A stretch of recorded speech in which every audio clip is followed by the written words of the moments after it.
Et rebonjour à tous et à toutes. Prêt pour une autre petite vidéo. Alors, on est parti.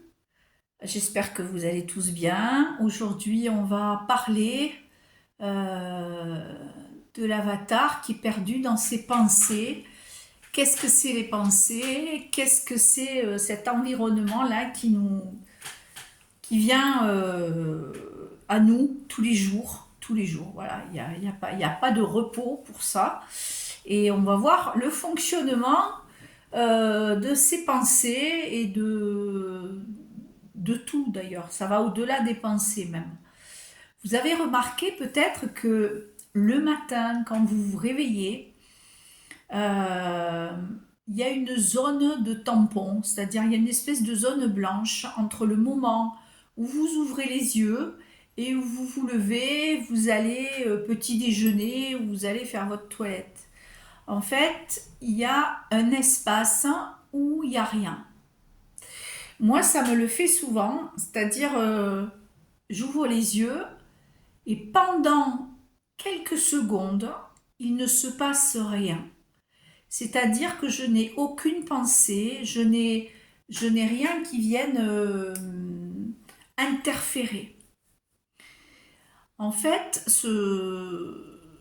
cette zone-là où il y a silencieuse, cette zone silencieuse, euh, vous verrez que elle ne dure que très peu de temps, car du moment où vous vous levez et que vous allez déjeuner ou accomplir une tâche quotidienne, c'est fini. C'est fini parce que, clac, une pensée vient, elle vient à vous et elle se matérialise et elle commence à vous raconter des choses. Voilà.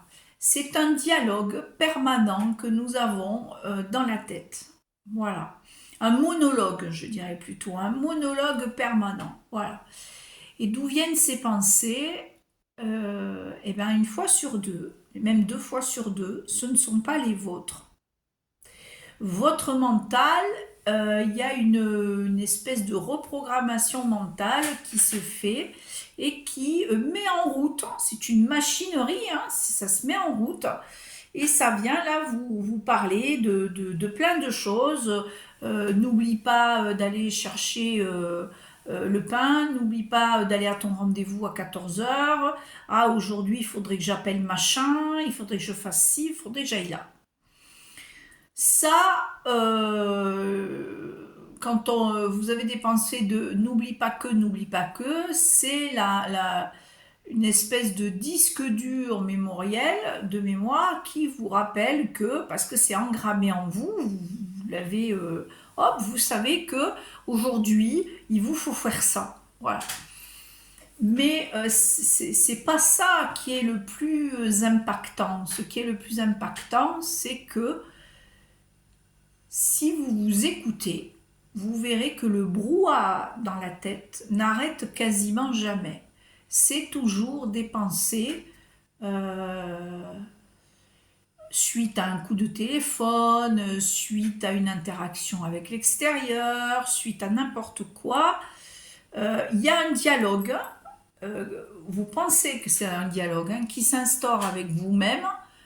Vous avez une voix. Alors vous ne l'entendez pas, ce n'est pas quelque chose que l'on entend, c'est quelque chose, je dirais, qu'on perçoit plutôt.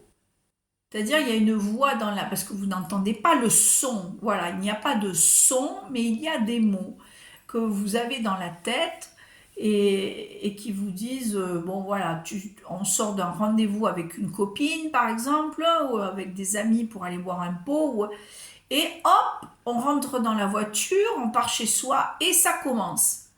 Ah oui, mais putain, aujourd'hui, il a bien changé, l'ami Pierre ou l'ami Paul, il n'était pas comme ça. Et t'as vu, mon Dieu, comment elle était habillée, et t'as vu ce qu'elle t'a dit, et t'as vu, voilà. En fait, ça, c'est pas vous. C'est pas votre. C'est de l'induction. Et c'est de l'induction mentale. C'est-à-dire c'est votre mental qui tourne là, qui y va, qui y va, qui y va, parce que rien ne le freine. Voilà, rien ne le freine. Allez, on y va, on se jette là-dedans. Et ça peut aller très loin, cette histoire, parce que le mental ne sait pas se taire. Voilà. Les pensées vont et viennent, se bousculent, et même il y a certaines personnes qui vous disent: oh là là, moi j'ai 1000 pensées à la minute, j'arrive pas, j'ai une imagination. Voilà, alors ça, effectivement, c'est pas vraiment de la créativité, ça, c'est le mental qui s'emballe. La créativité, c'est une fluidité qui passe de vous à, par exemple, pour vous faites de la peinture, ou vous faites de la sculpture ou de la photo, c'est quelque chose qui est naturel. Quand vous créez, moi je le vois quand je fais un peu de peinture, donc je le vois quand je peins, aucune pensée ne vient me parasiter. Pourquoi? Parce que j'ai une concentration et une espèce de lâcher qui vient se mettre là sur ce que je suis en train de faire, parce que euh, ça me procure par exemple une espèce de paix intérieure de peindre. Et si je suis en paix à l'intérieur, les pensées n'ont pas leur place. Les entités qui régissent ce monde et surtout qui nous gouvernent nous, c'est-à-dire qui sont dans dans le parasitage avec nous, euh, sont très fortes pour ça, puisqu'elles lisent nos pensées, elles connaissent tout de nous, elles connaissent surtout nos addictions, nos peurs, nos émotions. Euh, Par exemple, pour quelqu'un qui est très émotionnel, euh, qui a, par ses blessures, une approche délicate, admettons si c'est une femme et qu'elle a une approche délicate envers l'homme, parce que ses blessures la font parler et qu'elle a vécu des traumas avec l'homme, à chaque fois qu'elle va rencontrer un homme, ça va s'imprimer, cette espèce d'espace mémoriel va se réveiller, euh, et il va venir chez elle lui rappeler que, les pensées vont venir lui rappeler que non, non, non, attends, ok, il t'a payé un verre, mais attention, faut arrêter là, faut pas aller plus loin, il est bizarre, il est ci, puis t'as vu comment il te regarde, t'as vu comment il te parle.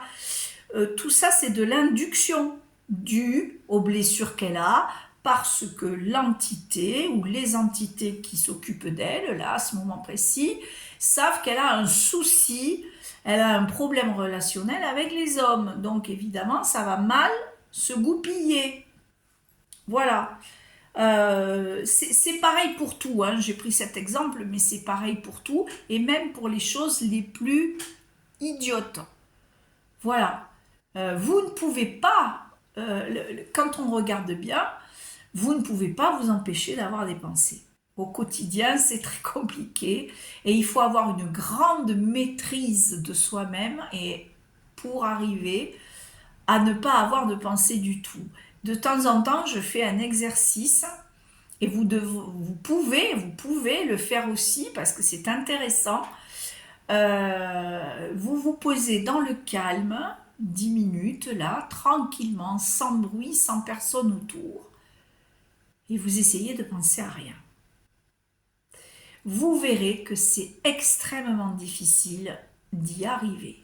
Et surtout, si vous y arrivez, ça sera très difficile de le tenir.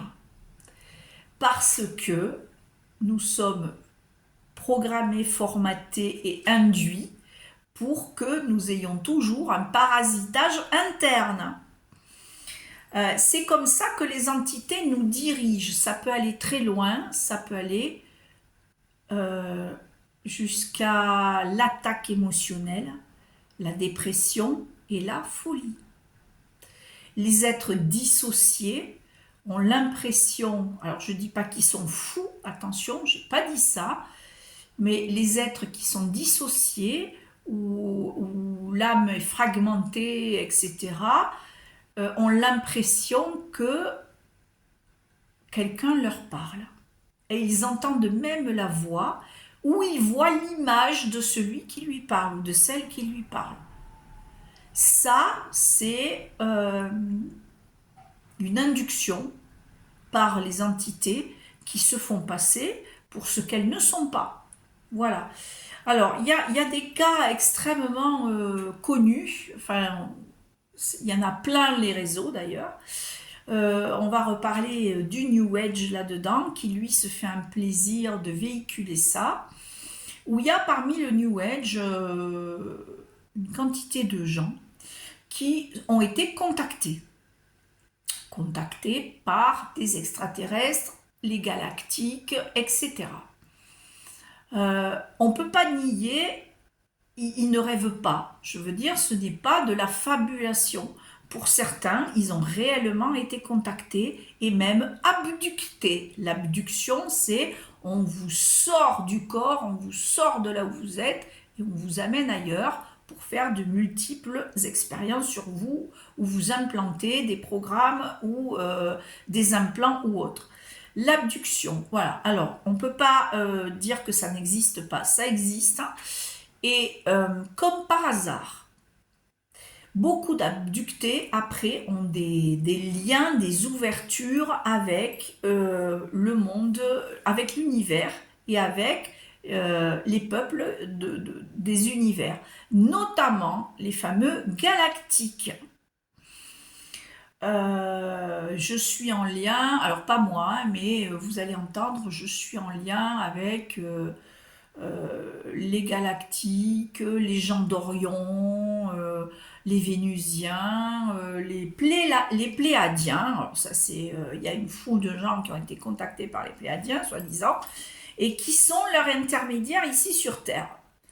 Alors, canalisation des Pléadiens. Alors, on le voit ça, hein, vous avez qu'à regarder les réels ou les shorts qui passent sur les réseaux, vous le verrez. Les réels, c'est canalisation des Pléadiens, canalisation de Marie-Madeleine, canalisation de... Non, non. Il n'y a pas de canalisation de galactique, ni du commandant Ashtar, ni du lieutenant machin chose. Non. Les entités qui sont polymorphes ont une capacité à prendre l'apparence, la voix, l'énergie d'êtres qui vous apparaissent comme des galactiques.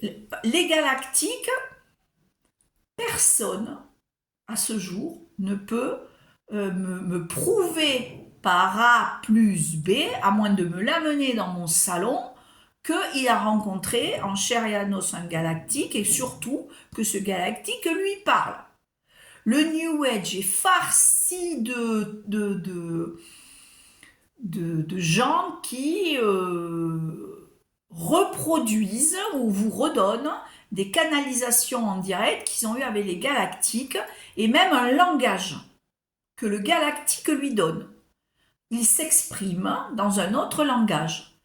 Manipulation, induction. Voilà. Pourquoi ? Parce que l'être a laissé ouvert tout grand ses portes intérieures et que les entités se sont fait un plaisir de venir se balader en lui et de le reprogrammer pour qu'il soit sur Terre un émissaire. Voilà, est-ce que vous avez remarqué, par exemple, hein, c'est un exemple parmi tant d'autres, que le discours des galactiques est toujours le même. Oui, mes frères et mes sœurs, nous sommes là, nous veillons sur vous, tout va aller mieux, c'est en cours, il faut que vous appreniez par vous-même, la Terre est une école pour vous. Connerie! La Terre n'est pas une école pour l'humain. Là, ça c'est c'est un bastion du New Age, hein, ça. Mais oui, mais c'est normal que tu souffres, tu dois apprendre comme ça, parce que tu dois retenir des leçons. Mais où on est là? Où on est où là? Ça n'existe pas, ça. Ça, ce sont des inductions programmées d'êtres qui vous font croire que, eh ben, il faut apprendre. Il faut souffrir, apprendre de ces expériences qui sont souvent traumatisantes, on va dire. Hein, parce que comme par hasard, vous aurez remarqué aussi que ne sont jamais des expériences super géniales pour vous.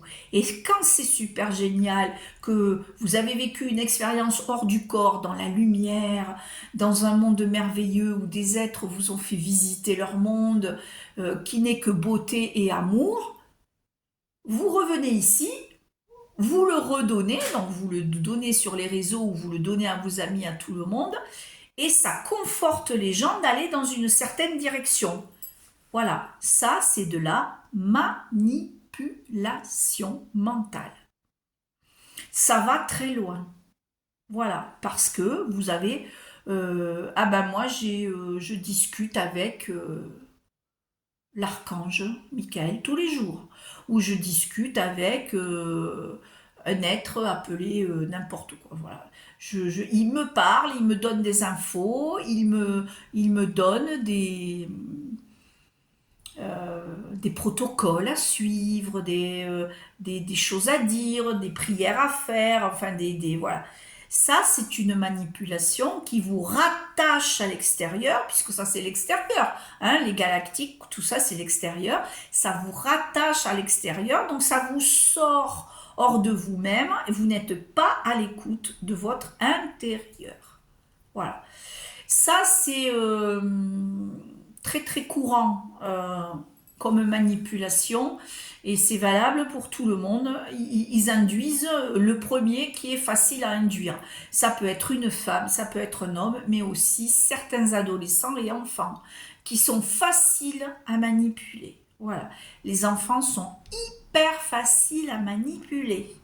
Voilà. Les adultes ayant souffert de blessures importantes dans leur vie, où ils ressentent, comme je l'ai dit dans la première vidéo que j'ai faite, où ils ressentent encore l'abandon intérieur très très violemment, où ils se sentent seuls, où ils ont besoin de se rattacher à une entité qui va les guider, quelle qu'elle soit, parce qu'elle peut être magnifique, euh, ouais, elle peut être, ça peut être quelque chose de qui véhicule une énergie d'amour qui vous enveloppe où vous ne vous êtes jamais senti aussi bien que quand vous la ressentez. Manipulation. Voilà.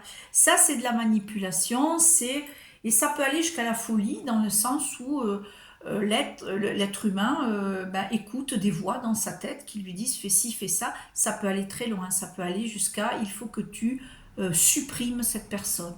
Il faut que tu ailles tuer cette femme ou cet homme parce qu'il est mauvais, il a fait ci, il a fait là. Et la personne est tellement persuadée que effectivement elle est en contact avec quelque chose qui la guide, ou alors elle voit que c'est quelque chose de mauvais, mais elle vous dit je ne peux pas résister parce que l'induction est trop forte. Elle est dissociée elle-même et elle ne peut pas lutter. Donc les pensées, pour en revenir là, sans aller jusque-là, les pensées quotidiennes, c'est un travail, ça fait partie du travail de soi. Voilà. Il n'y a que la conscience qui peut défaire tout ça, vous montrer le vrai du faux. Il n'y a que la conscience. Voilà. Et donc, la conscience, c'est à vous d'être dans votre conscience. C'est à vous de faire un travail sur vous-même pour être conscient. Voilà. C'est pas un truc comme ça qui est magique, qui arrive et ça y est, aujourd'hui je suis conscient, c'est génial. Non. À quelques rares exceptions près où la conscience est déjà là quand l'être arrive sur cette planète, mais ça c'est autre chose. C'est un peu plus rare. Hein. Normalement, il y a le voile de l'oubli, donc il y a déjà la reconnaissance de soi, Et il y a aussi ensuite avant tout d'ailleurs, il y a voir ses propres fonctionnements, voir ses déviances, voir ses blessures.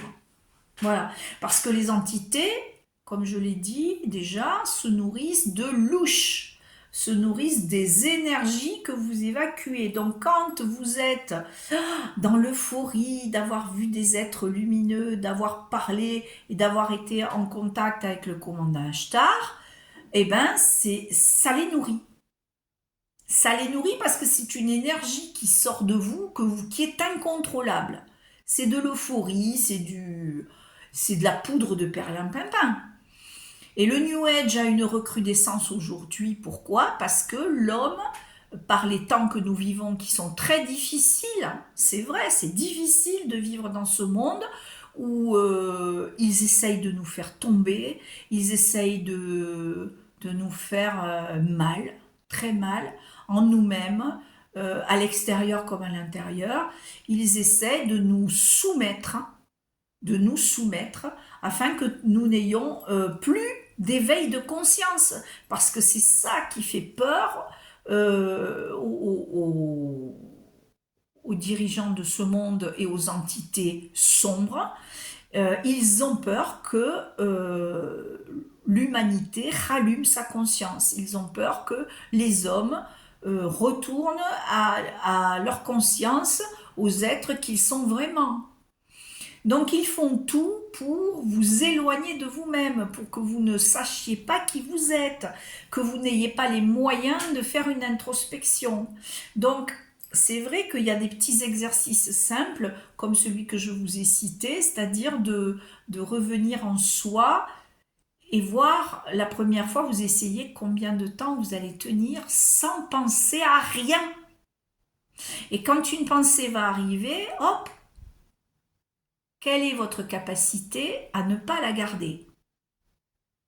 En fait, comme disait Bruce Lee, il disait, les pensées sont comme les nuages, ils doivent passer dans votre esprit, ils ne doivent pas rester. Voilà. Une pensée ne doit pas s'ancrer en vous, elle doit voyager, elle doit vous traverser en fait. C'est pas quelque chose sur lequel il faut s'attarder parce que ça vous contient, ça vous maintient, ça vous garde dans un processus, un fonctionnement qui n'est pas vraiment le vôtre. Voilà. J'ai pas dit que c'était facile, hein, c'est assez difficile. Même moi, je le fais, mais oui, c'est compliqué. Parce qu'il y a toujours quelque chose qui, clac, te ramène à ta réalité. C'est-à-dire l'avatar est ramené à lui-même ici et maintenant dans son corps et il ne peut pas échapper au corps, il ne peut pas échapper, voilà. Il y a de grands, il y en a quelques-uns, notamment chez les hindous, chez les bouddhistes, etc. Les grands maîtres, ce qu'on appelle les grands maîtres, hein, mais bon, qui arrivent à être dans un état méditatif très profond, où aucune pensée ne vient les perturber, mais ça c'est un entraînement. Ça se fait pas comme ça, là, en sifflant en l'air, hein. Ça, c'est pas vrai. C'est un processus. Voilà, c'est un processus. Voilà. Il faut se connaître, il faut aller vers soi-même, et il faut surtout ne pas faire de déni. Le déni, c'est chez l'homme extrêmement puissant.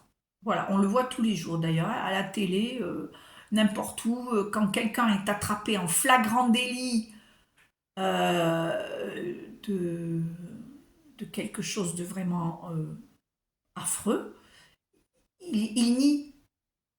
C'est pas moi, c'est lui. Ah non, non, je ne savais pas. Ah ben non, c'est pas ça. C'est cette capacité est tellement ancrée en nous que chaque fois le déni se met en marche quand nous n'avons pas été voir comment nous fonctionnons. Voilà, le déni, c'est quelque chose qui nous attrape et qui reste en nous, c'est-à-dire ça. Bah non, j'ai pas fait ça. Alors que l'être conscient, lui, il sait ce qu'il a vu, dit et fait. Voilà. Il est capable de dire, ben non, ça, effectivement, c'est pas cool, hein. Ce que j'ai dit là, ce que j'ai fait là, aïe, non, c'est pas bon. Alors on va voir pourquoi et comment, et voilà. Euh, Ça, c'est le réveil à soi qui permet ça. Voilà. C'est la conscience qui permet à l'homme, à l'être humain, de voir ses propres fonctionnements. Sans conscience, tu ne peux pas voir tes fonctionnements. Voilà. Et comment on est conscient? Ben, en travaillant sur soi, en décortiquant surtout et en défaisant tous les programmes qui ont été mis et les croyances. Je croyais à ça, moi ça m'est arrivé aussi comme à tout le monde, je croyais à quelque chose vraiment, et on me montre, ou je vois, ou je m'aperçois que c'est pas ce que je croyais.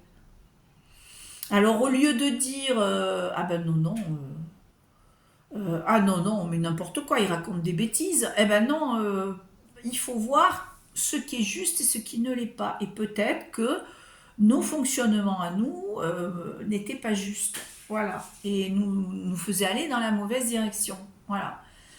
L'avatar et ses pensées, c'est quelque chose qui est fait. Les pensées sont faites ici pour nous maintenir ici. C'est pas fait du tout pour qu'on expanse.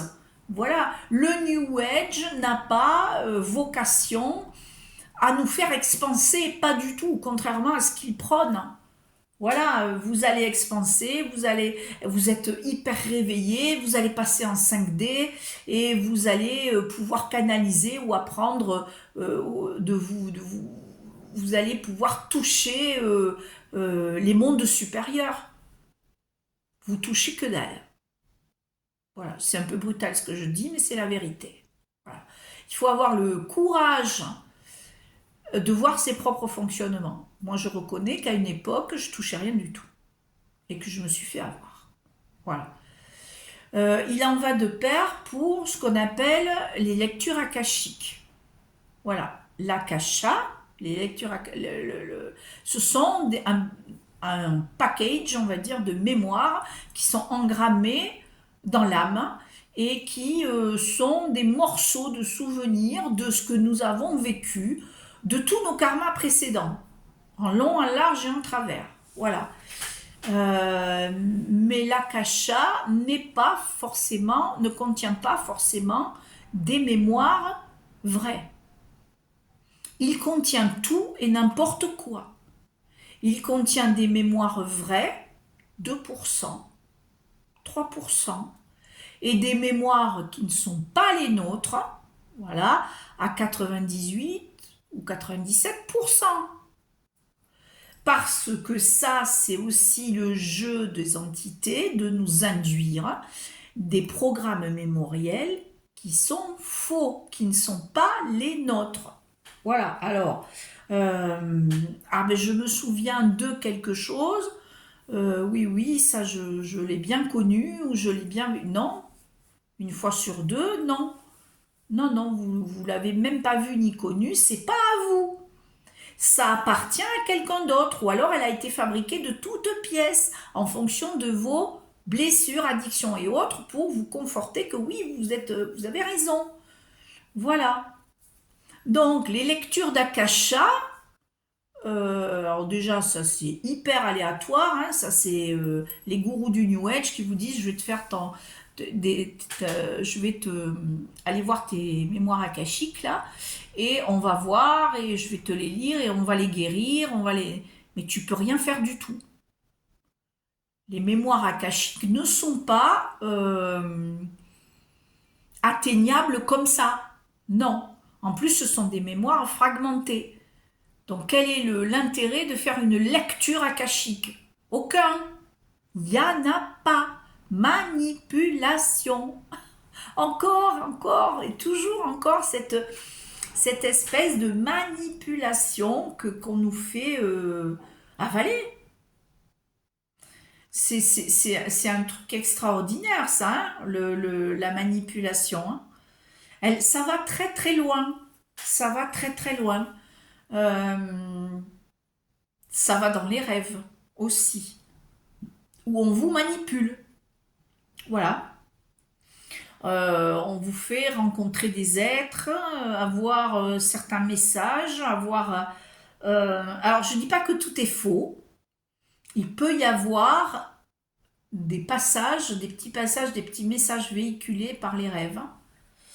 Euh, alors ça, c'est assez difficile de voir lesquels sont vrais et lesquels sont faux, mais il faut toujours avoir la sonnette d'alarme allumée parce qu'une fois sur deux, ce ne sont pas des messages véritables. C'est de l'endormissement, voilà. C'est du blabla, du... Voilà, c'est un truc, voilà. De même, quand vous faites des sorties hors du corps, je sais que beaucoup font des sorties hors du corps, beaucoup. Et ils prônent ça comme merveilleux. Ben oui, parce que vous sortez de ce monde, vous allez ailleurs et vous voyez des choses magnifiques, merveilleuses. Vous voyez les plans, vous voyez la Terre dans son fonctionnement, vous voyez des êtres, vous rencontrez des êtres. Vous pouvez vous déplacer à la vitesse de la lumière, vous pouvez voler, vous pouvez... Voilà. Ça veut pas dire que c'est pas faisable. C'est pas ça. Ça veut dire que vous êtes projeté, encore une fois, hors du corps, ça veut bien dire ce que ça veut dire, vous êtes projeté hors de vous-même. Et vous contrôlez peut-être les endroits où vous voulez aller, si vous avez un peu l'habitude, mais c'est tout. Tout le reste, c'est les entités qui se chargent de votre voyage. Ça, je sais que ça plaît pas quand je dis ça, puis ça plaît pas du tout parce que les sorties hors du corps, c'est formidable, c'est fantastique, c'est ci, c'est là. C'est quand même un détachement de qui vous êtes et qui va ailleurs, mais qui n'a pas de contrôle absolu pendant qu'il voyage. Voilà. C'est donc extrêmement dangereux, les sorties du corps, pour plein de raisons différentes. Voilà. Certains ont des impacts sur leur physique, certains ont des impacts sur leur psychique, sur le psychique, et c'est pas rigolo du tout, hein. Pas du tout. Voilà. Donc, ne vous amusez pas à provoquer des sorties de corps. Ça quelle utilité vous en auriez? Pas grand-chose en fait. Voilà, pas grand-chose. Donc évitez les sorties du corps. C'est pas ça qui va vous rapprocher de vous-même. Oui, mais grâce aux sorties du corps, je sais maintenant que la mort n'existe pas. Oui, certes, tu sais que la mort n'existe pas parce que tu peux être éternellement vivant où tu veux, dans ta conscience, mais ça s'arrête là. Les sorties du corps, après, quand elles te montrent des êtres, des mondes, des entités que tu n'as jamais vues, ça c'est Et alors, qui te dit que pendant que tu es là, on ne te manipule pas? Mais tu ne le sais pas, tu ne peux pas le vérifier. Tu ne peux pas le vérifier. Voilà. Et oui, pendant les sorties de corps, on est en contact avec certaines entités qui viennent se frotter à vous, là, pour voir si elles peuvent tirer quelque chose de vous. Et ce n'est pas du fantasme, elles sont bien là, elles sont matérielles, elles peuvent se matérialiser même. Voilà. De même qu'un archonte ou qu'un reptilien ou autre peut se matérialiser si c'est nécessaire pour lui de venir à votre rencontre. Et pas pour vous faire la bise, hein. Généralement, ce sont des êtres de l'ombre. Donc du coup, bon, on ne peut pas dire que ce soit topissime, hein, les rencontres avec ce genre de prédateurs. Ce sont des prédateurs, je le répète encore une fois. Vous allez me dire pas tous, il y a des reptiliens bons et des reptiliens pas bons. Peut-être, moi j'ai jamais rencontré de reptiliens gentils. C'est pour ça que je mets un point d'interrogation, peut-être ça existe, j'en sais rien. Voilà. Quant aux archontes, non. L'archonte, c'est une âme, une entité froide, sans âme, et qui n'a aucun intérêt à vous écouter plaider sa cause ou la vôtre. Il s'en fout. Lui, il a un plan qu'il suit froidement. C'est une empreinte froide. Voilà. Il n'a pas de compassion pour vous. Il ne connaît pas la compassion, de même qu'il ne connaît pas l'amour. Donc, inutile d'essayer d'envoyer de l'amour à ces êtres-là, ou avoir de la compassion. Ah ben oui, mais les pauvres, ils ne se rendent pas compte de ce qu'ils... Si, ils se rendent très bien compte de qui ils sont. C'est pas la question n'est pas là. Et même, ils sont très intelligents, mais ils ont une intelligence froide et calculatrice. C'est pas un humain avec une empreinte divine, avec une empreinte de conscience, avec voilà.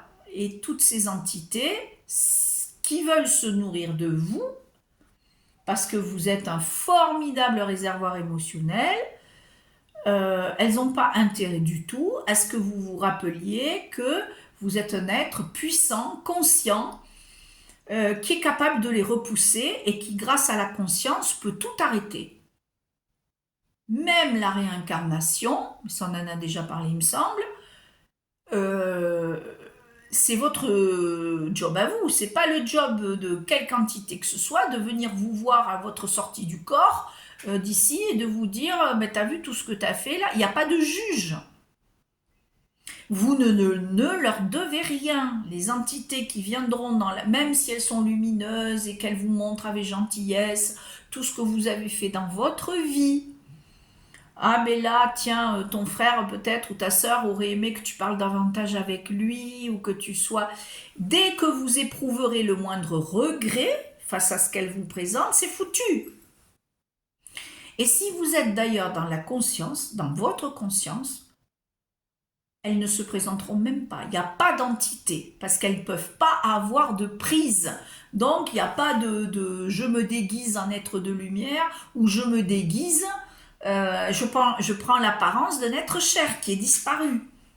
Ça, elles le feront si elles sentent en vous, si elles voient en vous le chagrin qui est toujours là, ou le regret et la perte d'avoir perdu quelqu'un que vous aimiez profondément. Alors là, oui, elles vont se matérialiser. Il y a deux cas de figure. Soit elles prennent l'apparence de l'être que vous avez aimé, et donc elles vont vous guider vers le fameux tunnel de la sortie, soi-disant, ou vers le fameux petit paradis, qui n'existe pas en tant que tel, et le tunnel de la sortie, c'est le tunnel de la réincarnation. Voilà, ça c'est un truc, il vous faudra peut-être le voir par vous-même, ça, hein. C'est pas le tunnel de lumière qui vous amène dans une prairie pleine de fleurs. Si, c'est possible, hein, si vous voulez voir une prairie ou une forêt pleine de fleurs magnifiques que vous n'avez jamais vues, elles peuvent très bien vous matérialiser ça et faire venir l'être que vous aimez qui, lui, va vous amener ailleurs. Il va vous amener vers les portes de la réincarnation dans ce monde. Voilà. Donc il y a ce cas de figure là où elles prennent l'apparence de quelqu'un, et il y a aussi le cas de figure de l'hologramme où elles créent l'hologramme de la personne qui est disparue, que vous aimez profondément. Cet hologramme va venir vers vous avec amour, avec bonté, gentillesse et tout, et elle va vous prendre par la main, elle va vous envelopper de sa lumière. Et c'est une lumière à laquelle on a souvent du mal à résister si on n'est pas conscient. Et donc la première en fait, le premier geste qu'on fait dans ces cas-là, c'est d'aller vers eux, c'est d'aller avec eux, c'est de leur donner la main. Ben ça, c'est de la manipulation, c'est de l'illusion, c'est un excellent moyen de vous réincarner ici. Voilà. Alors, pour ceux, il y en a qui veulent revenir ici après leur mort. Ok.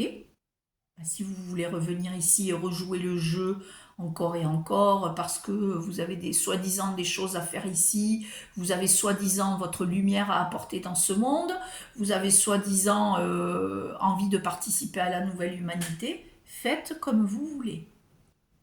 Mais sachez qu'ici, c'est un piège matriciel. Le piège matriciel, même s'il change de forme, d'aspect, il sera toujours un enclos fermé qui fera de vous des prisonniers.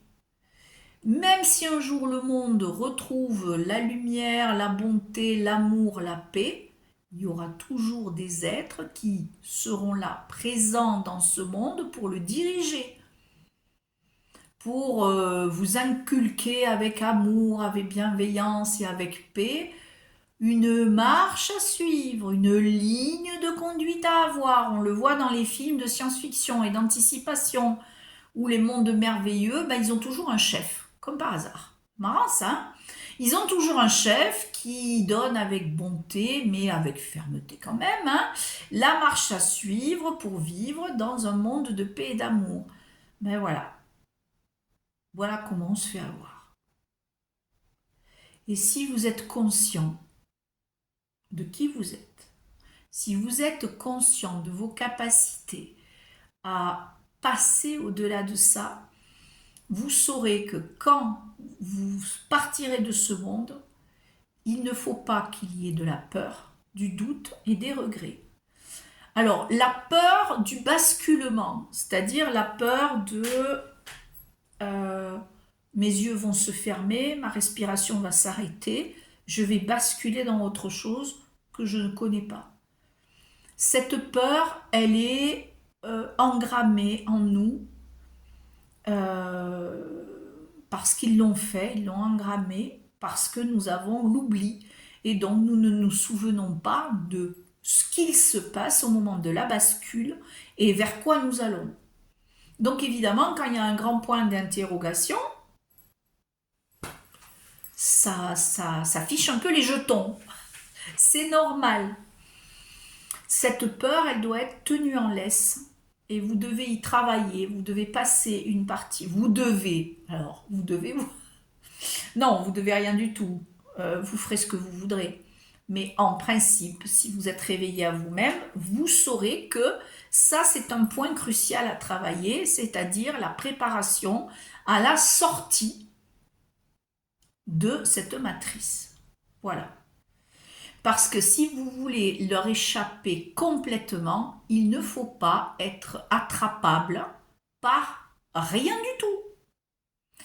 Ils doivent pas, vous ne devez pas, quand vous partez, avoir de regret de quoi que ce soit, de doute de quoi que ce soit. Vous ne devez pas tourner la tête en arrière pour dire si j'avais su. Parce qu'alors là, c'est foutu, hein. Là, le moindre doute, le moindre regret, le moindre ah si j'avais su ou je ferais mieux la prochaine fois ou j'aurais dû. Non, mais non. Je vais le répéter encore une fois, ce monde n'est pas le vôtre, ce n'est pas votre monde originel. Ce n'est pas là que vous avez été conçu à l'origine. C'est un monde comme les autres, un monde où on vous a mis, qui au début effectivement était sûrement beaucoup plus beau, beaucoup plus en accord avec, c'était un monde sûrement très beau, qu'ils ont transformé pour devenir une création matricielle. En fait, ce monde, c'est un copier-coller du monde originel, du vrai monde, mais dans leur version à eux. Voilà, de dire une version pas belle du tout, en fait, pas très très jolie. Bien sûr, il y a de la beauté en ce monde. Il y a les animaux, des rencontres magnifiques, des paysages magnifiques, et ils sont réels. Voilà, même si on vous dit que la matrice, je vous dis, la matrice est une illusion, ça n'empêche pas que vous pouvez toucher un arbre, vous pouvez respirer un parfum de fleurs, vous pouvez avoir des moments de paix, de calme dans la nature, vous pouvez être en communion avec elle, vous pouvez... L'eau aussi, alors ça on en reparlera dans une autre vidéo, est un élément crucial de connexion entre vous et vous, entre vous et la conscience. L'eau est un élément, c'est plus qu'un élément même. C'est quelque chose qui contient des codes, voilà, qui contient des codes, qui est capable de reprogrammer n'importe qui et n'importe quoi. L'eau est vivante, elle a une mémoire cellulaire, elle a tout un tas d'actions sur ce que nous sommes. Voilà. Nous sommes, c'est vrai que vous allez me dire, ben oui, mais on est composé à 80% d'eau, 70% d'eau. Oui et non, parce que c'est pas vraiment de l'eau. C'est pas, on n'a pas dans notre corps de l'eau comme vous avez au robinet, hein. C'est un espèce de plasma plutôt. Ce n'est pas de l'eau. Voilà. Mais bon, c'est du liquide, oui, effectivement. Voilà. Euh, l'eau est guérisseuse. L'eau est reprogrammatrice. L'eau est, y a tout un tas en fait, il faudrait vivre au bord de l'eau et être dans l'eau le plus longtemps, le plus souvent possible. Ça aussi s'emploie à le détruire, bien sûr, puisque ils nous font des conditions météorologiques épouvantables, où c'est plutôt des inondations, des destructions, des raz-de-marée, que du bien-être, hein. On est bien d'accord. Voilà. Donc l'avatar, je me suis éloignée de mon thème original qui était les pensées. Et l'avatar, voilà, l'avatar et ses pensées. Donc les pensées ne sont pas quelque chose qui vous guide, ne sont pas faits pour votre bien-être. Les pensées sont parfois très envahissantes, mais il y a des pensées véritables. Il y a les vraies et il y a celles qui ne sont pas à vous. Les vraies, ben, il y en a un petit nombre. Il n'y en a pas autant que de pensées fausses, on va dire entre guillemets, mais elles existent. Et le travail, c'est de discerner quelles sont vos pensées à vous, les pensées véritables, et les fausses. Ça, c'est encore un autre travail. Voilà. Ça, c'est un travail sur soi. Ça fait partie du travail sur soi, du travail de compréhension à soi, du travail de reconnexion avec qui vous êtes. Déjà, si vous ne vous souvenez pas de qui... Ah oui, mais bon, je peux pas, j'ai l'oubli, donc je me souviens pas de qui j'ai été dans mes vies précédentes. Mais ça n'a aucune importance. C'est pas ça qui est important, que vous ayez été n'importe quoi dans vos vies précédentes, un homme, une femme, un animal, n'importe quoi, ça n'est pas important. Ce qui est important, c'est se souvenir de votre lieu, enfin surtout de votre part originelle. C'est-à-dire qui êtes-vous vraiment? Au-delà du costume, là, au-delà du corps que j'ai, au-delà de ma physionomie, qui d'ailleurs n'est valable que dans cette vie, puisque à chaque incarnation, vous avez des physionomies différentes, on est d'accord. Donc, ce n'est pas important. Ce qui est important, c'est qui vous êtes une fois que le costume est enlevé. Qui vous êtes, d'où vous venez, à quoi ou à quoi vous pouvez vous référer ou à quoi est-ce que je peux m'identifier à quelque chose à ce moment-là ou pas. Est-ce que je peux dire, voilà, je suis telle et telle chose ou pas. Voilà. Vous devez vous rappeler que vous êtes un être créé par l'énergie de tout ce qui est. Voilà. Je l'appelle comme ça, mais je pourrais l'appeler autrement, la source, etc. Vous êtes créé par une, une espèce de, je sais pas comment on peut l'appeler, à part énergie, une entité créatrice, oui, mais même ça va même au-delà. Ça la limite, le mot entité la limite, alors que c'est quelque chose qui n'est pas limité, qui est qui contient le passé, le présent, le futur, qui est ici, partout, en même temps, et sous toutes les formes. Voilà. Donc ça, c'est quelque chose que l'on ne peut pas imaginer, qui est très difficile à imaginer pour nous. Voilà. Mais vous devez vous rappeler que vous êtes issu d'une création originelle, voilà, qui vous a créé avec ses propres références, c'est-à-dire comme elle est, elle. Donc, elle a, et vous avez, à l'origine, vous aviez sa propre identité, puisqu'elle est vous, vous êtes elle. Donc, vous avez sa puissance de création, vous avez ça aussi, les entités ne veulent pas que vous vous souveniez que vous êtes des êtres puissants et créatifs surtout.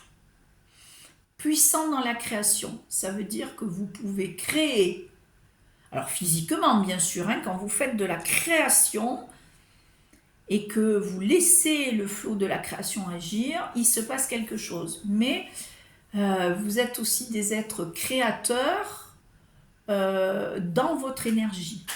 Votre énergie est créatrice. C'est pas un flot comme ça, clac, clac, clac, clac, clac, et puis il se passe rien. Non.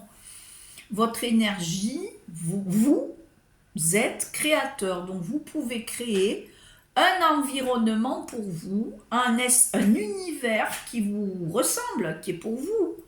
Voilà, par exemple, vous matérialisez, parce que vous avez cette puissance-là de pouvoir le faire. Ils vous font croire que vous êtes incapable de manifester quoi que ce soit.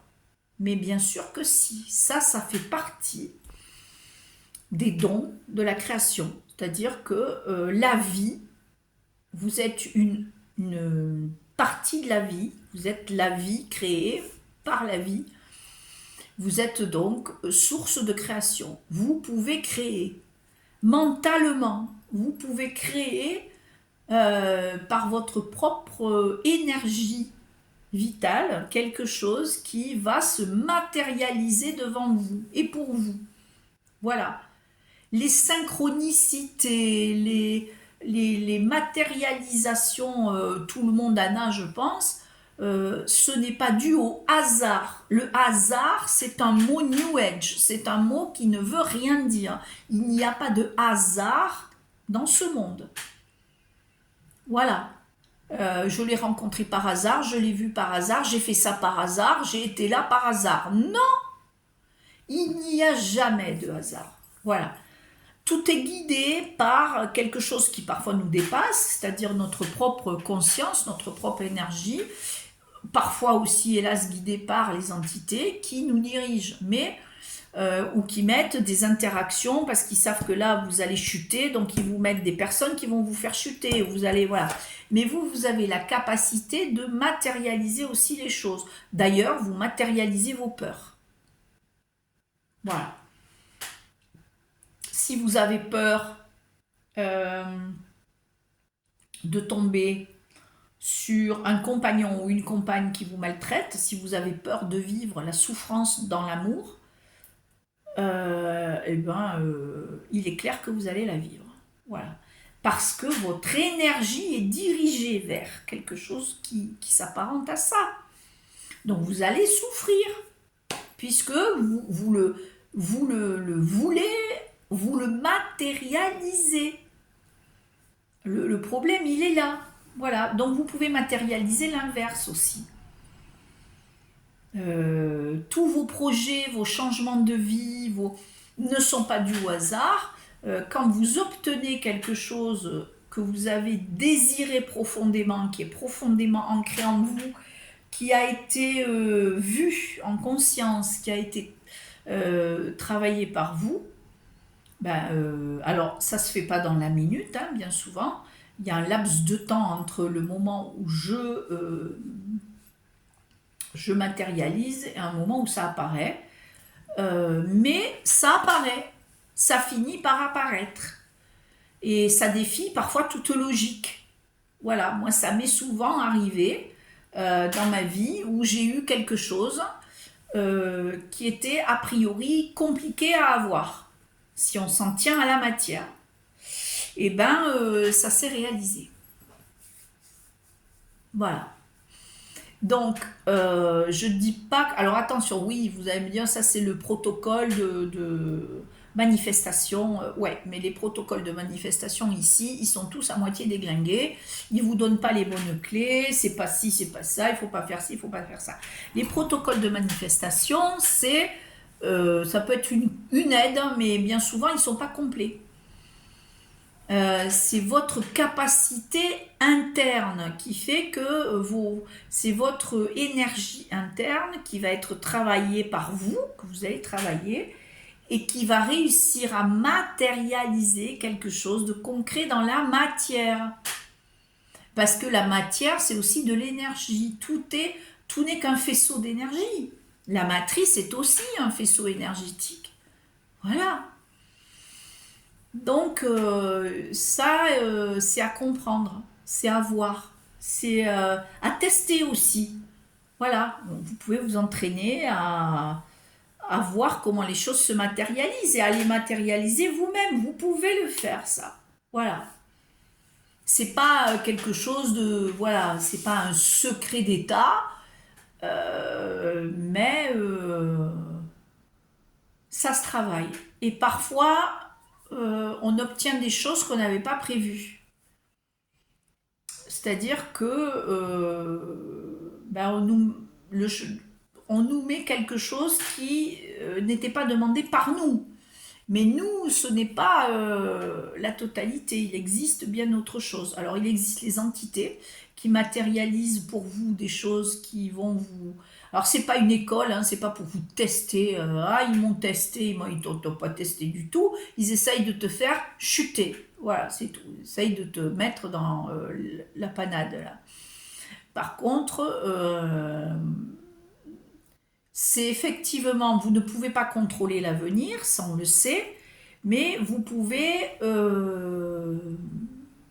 avoir une certaine position face aux événements qui viennent. Voilà, tout dépend de votre position et de vos énergies à ce moment-là devant la chose qui vient à vous. Voilà, est-ce que j'appréhende ça par la peur, par la conscience, par le raisonnement, par la maîtrise, par je ne sais quoi, voilà. Comment je fais quand quelque chose m'arrive que ce n'était pas prévu. Ça, c'est bien souvent, c'est l'émotionnel qui prend le dessus, c'est-à-dire que soit des choses nous mettent profondément en rage, en colère, soit dans l'euphorie. Voilà. Mais ça aussi, c'est un travail qui peut faire que vous échappez aux entités parce que vous avez un recul sur tout ça. Vous prenez une position de recul qui fait que ça vous permet de voir la scène ou ce qui se passe avec un peu de hauteur et de dire bah non là j'adhère pas à ça, c'est quoi ça, j'adhère pas. Voilà. C'est quoi ce truc? Bon, je vais voir ce que c'est, je vais laisser passer ça.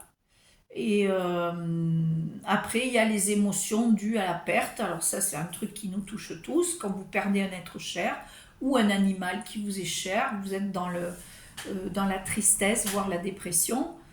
Parce que, ben oui, on est des êtres émotionnels qui fonctionnons avec le cœur. Et chaque fois qu'il se passe quelque chose d'émotionnel, parce qu'on n'est pas non plus des êtres froids comme les IA ou calculateurs froids et sans âme, sans rien. Non, non. On a des émotions, on ressent, voilà. Et l'amour se ressent, la peine aussi se ressent. Donc la peine est à vivre, elle est à observer, à voir, et au bout d'un moment, quand elle a été vécue, elle doit faire partie du détachement. Ça, le détachement, c'est un gros dossier qu'il faut travailler. C'est valable pour tout. C'est-à-dire, vous ne devez pas être attaché en bien ou en mal aux choses et aux événements. Voilà. J'ai beaucoup aimé, par exemple, cet animal. Il est resté avec moi 10 ou 15 ans. C'est une lourde perte parce que c'est un compagnon, hein, c'est comme un être humain, c'est un compagnon de vie. Mais son temps ici est fini. Et il est sûrement plus en paix maintenant que à souffrir sur la terre ou à voilà. Tout le monde ici, on est tous mortels ici sur cette planète, on est mortels. Donc tout le monde s'en va à un moment ou à un autre. Ça, il faut l'intégrer. Et il faut intégrer aussi que la tristesse ne doit pas être refoulée. C'est pas la peine de dire ah non, moi je vais pas pleurer, ça va, j'ai compris, ça va. Si, si, parce qu'à l'intérieur de vous, ça gonfle, ça enfle comme un abcès.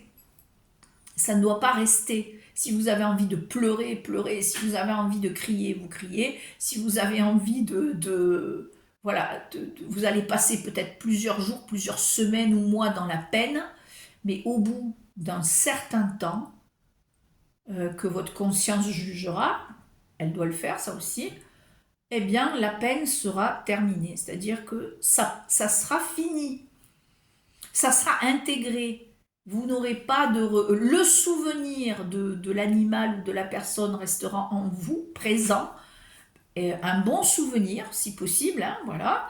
Vous gardez des bons souvenirs de celui ou celle qui vous a accompagné, une certaine nostalgie peut-être, et encore que là aussi ça doit se travailler, mais ça doit se terminer dans la joie. Tu as partagé mon chemin ou j'ai partagé le tien, tu n'es plus là, ben, j'ai été heureux ou heureuse le temps que tu as été là, avec moi.